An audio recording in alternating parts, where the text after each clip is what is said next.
चलिए, आज मैं आप लोगों से कुछ बात करना चाहती हूँ। मैं professor Rehana Qureshi, mathematics 45 years पढ़ाने के बाद मुझे लगा कि मुझे कुछ देश सेवा करनी चाहिए।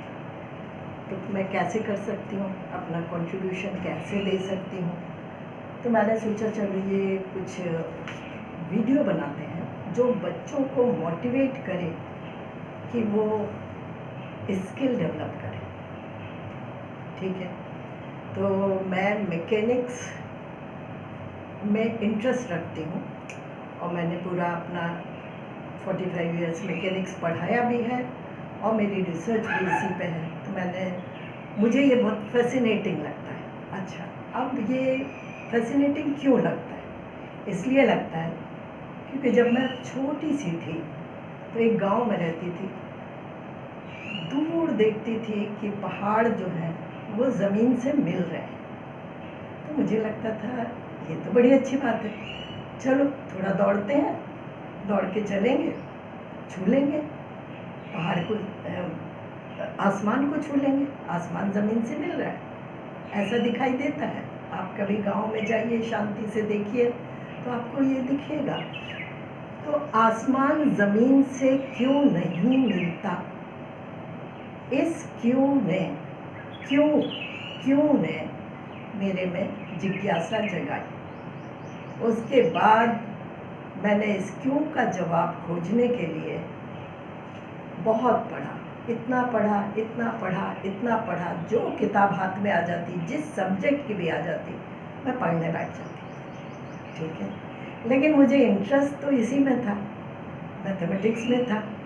तो फाइनली फिर मैंने मैथमेटिक्स को चूज़ किया, लेकिन वहाँ भी मैंने अपना एस्ट्रोफिज़िक्स का इंटरेस्ट बरकरार रखा और उसी में पीएचडी की।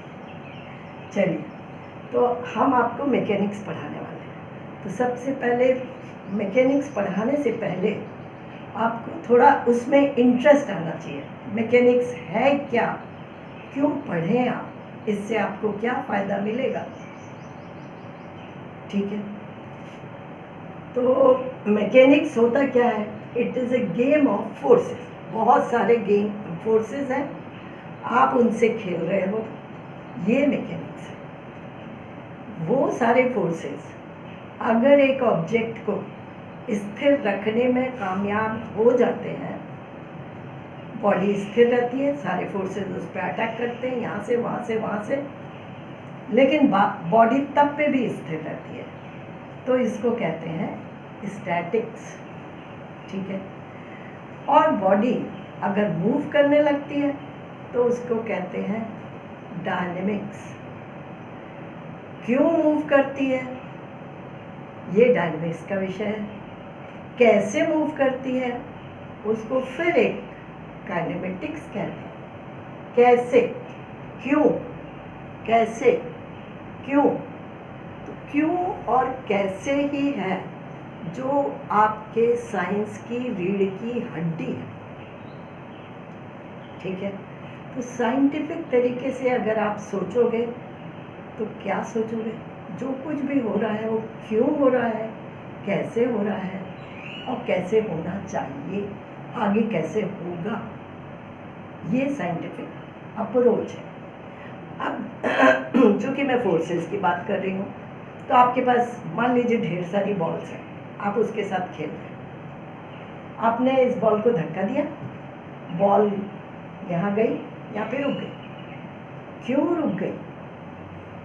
आपने और तेज धक्का दिया, थोड़ा और आगे गई, रुक गई। क्यों रुक गई? ये जानने की कोशिश हम करते हैं और जान भी जाते हैं। क्यों? क्योंकि हम न्यूटोनियन लॉज ऑफ मैकेनिक्स से परिचित हैं।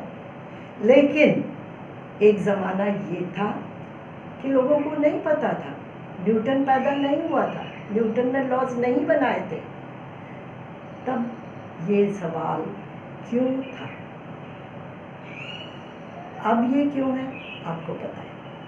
दूसरा, एक बॉल है, आप उसको ऊपर फेंक रहे हो, ऊपर जाके भी वो रुक जाती है, थोड़ी देर बाद नीचे आ जाती है, ज़मीन को हिट करती है, क्यों गई ऊपर, क्यों आई नीचे, ये भी आपको न्यूटन ने बता दिया। इसके बाद अगर आप उछालते हो किसी बॉल को तो वो ऐसे करके जाती है और फिर ज़मीन को हिट करती है, ये भी आपको न्यूटन ने बता दिया। अब न्यूटन को ये सब चीज़ें तो समझ में आ गई, उसने लॉज बना दिए और पूरी दुनिया की डायनेमिक्स को एक्सप्लेन भी कर दिया बहुत अच्छे से, और हमारे हाथ में एक टूल पकड़ा दिया, हमें मैथमेटिक्स भी सिखा दी कि भाई इससे आप निकाल लो, आप सबका मोशन निकाल सकते हो on the surface of the earth. लेकिन बियॉन्ड अर्थ क्या होगा?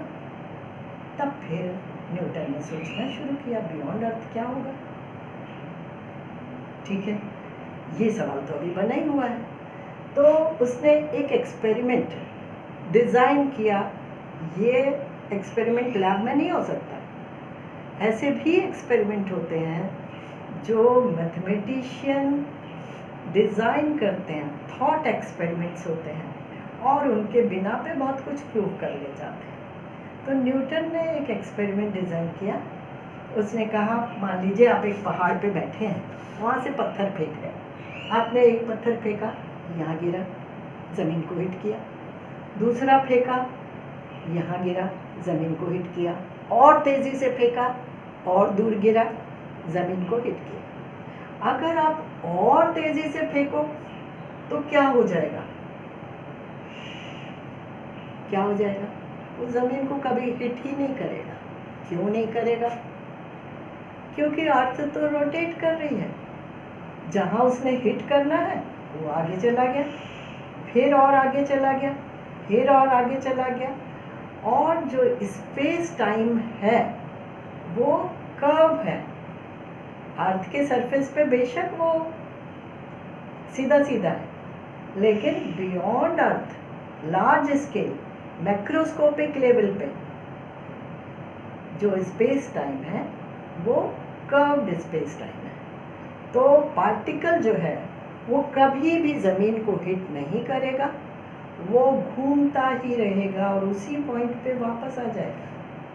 है ना मज़ेदार थॉट? सोच सकता है कोई?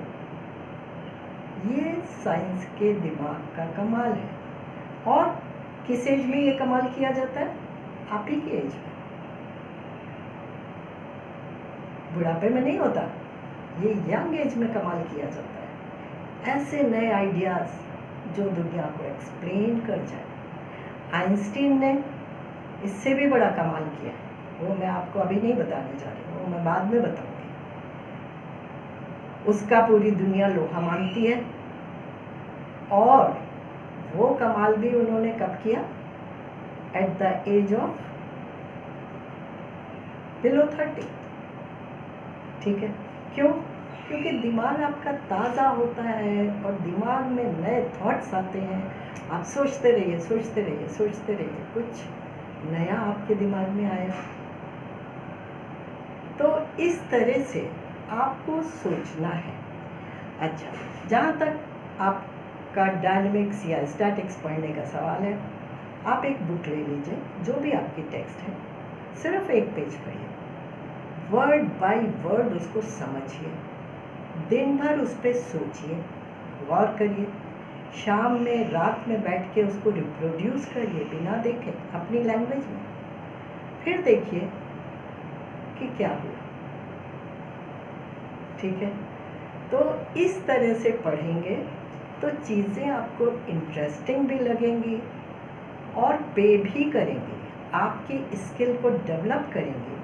और जब आपकी स्किल डेवलप हो गई तो आपको शोहरत और पैसे के पीछे भागने की ज़रूरत नहीं है। शोहरत और पैसा आपके नॉलेज के पीछे खुद ब खुद चल के आएगा। ठीक है, अच्छा, सिर्फ एक साइंटिस्ट ही नहीं सोचता, सभी सोचते हैं अपने अपने फील्ड में। जैसे लिटरेचर के फील्ड में मैंने बहुत लिटरेचर पढ़ा है। उसका रीज़न ये था कि हाई स्कूल से ही मैं बहुत पढ़ती थी। जब एग्ज़ाम ख़त्म हो गया, 2-3 महीना छुट्टी मिली, किताबों पे किताबें, किताबों पे किताबें मैं पढ़ती रही, और मैंने वही आदत अपने बच्चों को भी डाली। पढ़ते रहो पढ़ते रहो पढ़ते रहो पढ़ते रहो, कोई एंड नहीं है पढ़ाई का। तो एक बहुत मज़ेदार शेर याद है, वो मैं आपसे शेयर करती हूँ। वो शेर है, हसीना के रुख पे काला सा जो तिल है, किसी आशिक का जल भुनकर सिमट कर रह गया दिल है ना इंटरेस्टिंग। तो सोचने का अंजाम, मज़ा लेने का अंजाम कुछ और ही होता है, आपकी दुनिया बदल के रख देता है। तो मेरी रिक्वेस्ट है, अच्छे से पढ़िए, पढ़ने से ज़्यादा गौर करिए, उसको एसिमिलेट करने, ठीक है। इस वीडियो में इतना ही।